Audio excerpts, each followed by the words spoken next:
Today, we're making a Bronco Raptor 2024 and the Maximus-3 removable winch plate.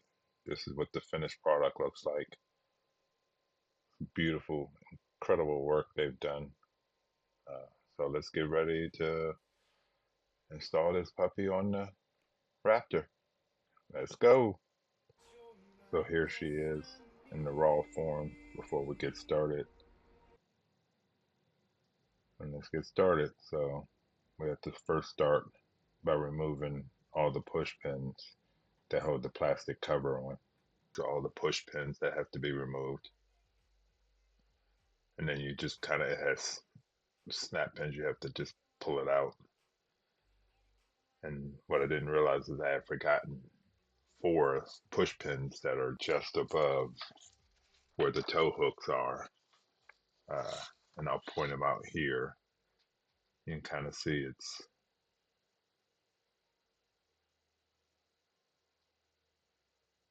1, 2, 3, 4. And they're the same type, so you just pull those out, and then the whole thing just much easier. Not much force, and it just pops right out of there, just like that. Next, we have to remove the 6 bolts, which was kind of surprising to see that that's all that holds the bumper up. And they actually come loose pretty easy. Get all 6 of them out of there and put my little ladder table underneath to just so that when I pull the bumper off, I don't have to reach so far to set it all the way to the ground. One thing you have to make sure you do is pull the wiring harness for all the sensors off of there, and it just has a push clip and you just pull it right off. And then you just kind of wiggle your bumper off. Kind of sitting on a small ledge, but it comes off. It's not super heavy, but it's heavy enough that you appreciate having something to set it right onto. And then you just get it out your way. And then there's these little plastic thumb screws. Here it is right here. Just get that off, and it holds the bracket that the bumper itself, the bolts, threaded into, and that's what holds it on. You won't be reusing those because the Maximus-3 came with its own attachment. Here I am on the passenger side doing the exact same thing. There's an outside one and there's an inside one on both sides, and it just holds the bracket that the bumper itself glued into. And that's what the bracket looks like. You won't be reusing those. And this is what the reinforced ones look like. Much thicker, much heavier gauge steel, much stronger. And on both the passenger side and the driver's side, there's both a outside bracket as well as the inside. The outside bracket only has one place to throw it, thread into, and the inside bracket has 2. And that's how the outside one looks. If you see the hole there, it's a little bit too small to fit the M12 bolt that comes with the kit. So you got to use a 1/2-inch drill bit and just drill that out. And it's into the frame itself, so it takes a minute, especially with a cordless drill, but it was easy enough. You just drill right through that 1/2 inch, and then your M12 bolt that comes with the Maximus-3 mount just slides right in there. And then inside the tube frame is where, as you'll see here, you can see the tip of the bolt on the other end. You just take the nut. Again, that's what comes with the Maximus-3 and 12 bolt and nut. And then this is the inner side of the passenger. Same exact thing, except this one you don't have to drill. The hole that's in the frame itself is big enough, so you can just finagle it up in there. Just take a second, just kind of set it in there. Get that M12 bolt going, as you can see it there, and then the nut itself. The instructions say to loosely tighten so that you can move it around, but we'll talk about that more in a little bit. This is the driver's side, doing the exact same thing. You got to drill out that hole to fit. You're using a 1/2-inch drill bit, and then put again the outside, just like the passenger side. The driver's side has an outside bracket as well as the inside bracket. The same thing. M12 bolt goes through, nut on the inside of that channel, and then here's the inside one. Again, the inside has 2 nut hole or screw holes for the bumper, and the outside only has a single. You can see it there.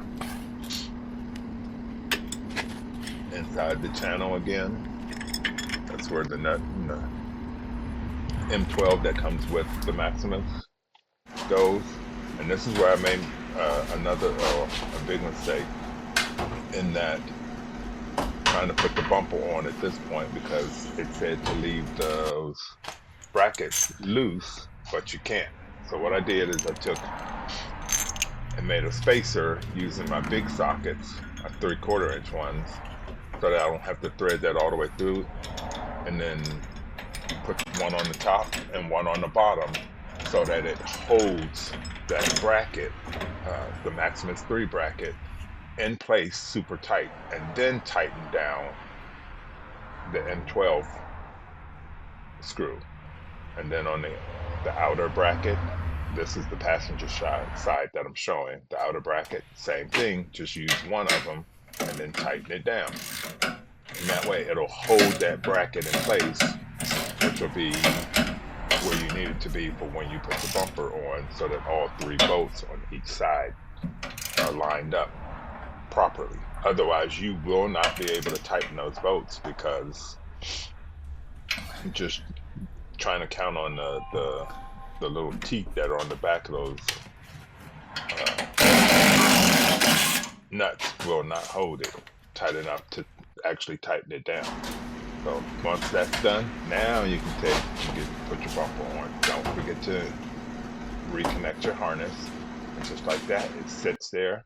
Just like that, magically all 6 bolts are in there. Let's torque them down, 60 foot-pounds of torque, and that puppy's all done. The brackets, which, because you're using a 12,000-pound winch, let's put the cover back on. That just pops back in. And then you have to put the four that I forgot in the first place. You got to put those on first, because they will not fit once you put the support brackets in for the actual plate itself. So just put all 4 of those in there, and just like that, she's all ready. So now we're ready to put the back plates and spacers, or pucks is what they call them. That's the puck, and they fit just inside the factory toe tab, but they won't. You have to kind of wedge them in using the force of the bolts and screws itself. So don't try and sit there and bang and push it in. You'll do it once you screw it down tight. It'll squeeze them all in there, the spacers. And there's your slider tab. And this is, again, working on the driver's side. So the slider tab is on the inside. And you have to run the bolts this way. The good thing is you can do it with the plastic cover on. Otherwise, you wouldn't have been able to get the cover on.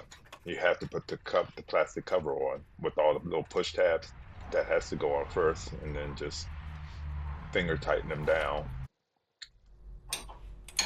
And then starting with the bottom or the top, it doesn't matter, but you kind of got to go back and forth between the two, because again, it's sandwiching in those little pucks inside of the factory toe tab itself, and all of that stuff is steel, so it's, it has to go in. And then I just used the pin that goes with it, big huge pin, to make sure that it was lined up.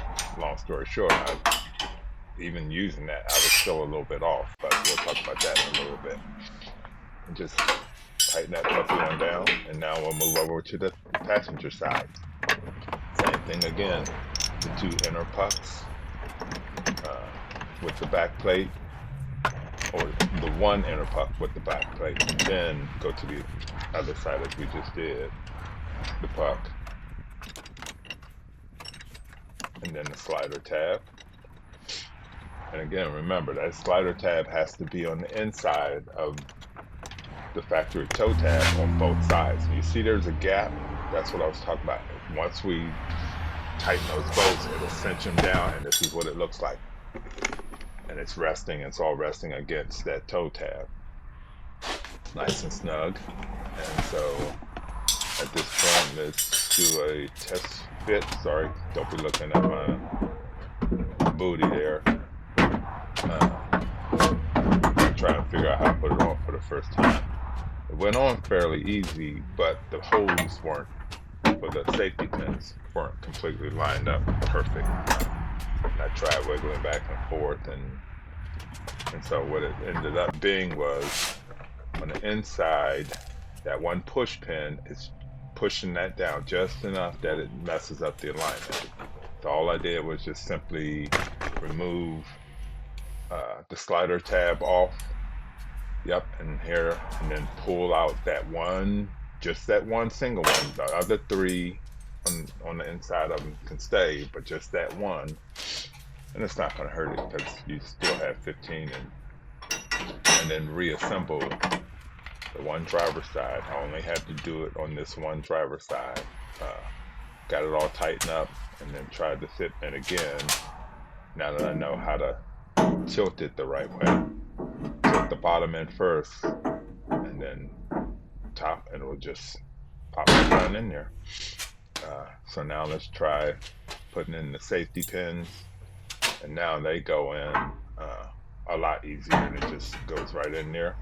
Boom, there's that side, and then the same thing on this side, and yep, I think we're all done. Oh, no, we're not done. We got one important part. Gotta smack it though, just to make sure. But yeah, then you gotta put in the push tabs for the plastic cover. Almost forgot all about that thing. One thing I will say is the instructions tell you to remove the skid plate. You do not need to remove the skid plate. Maybe perhaps for a regular Bronco, but not for the Bronco Raptor. You do not have to. And here she is. Already, now she's just missing the worn or whatever winch you're going to use. You see there on the bottom, you still got good airflow for the intercooler. But yeah, that's her.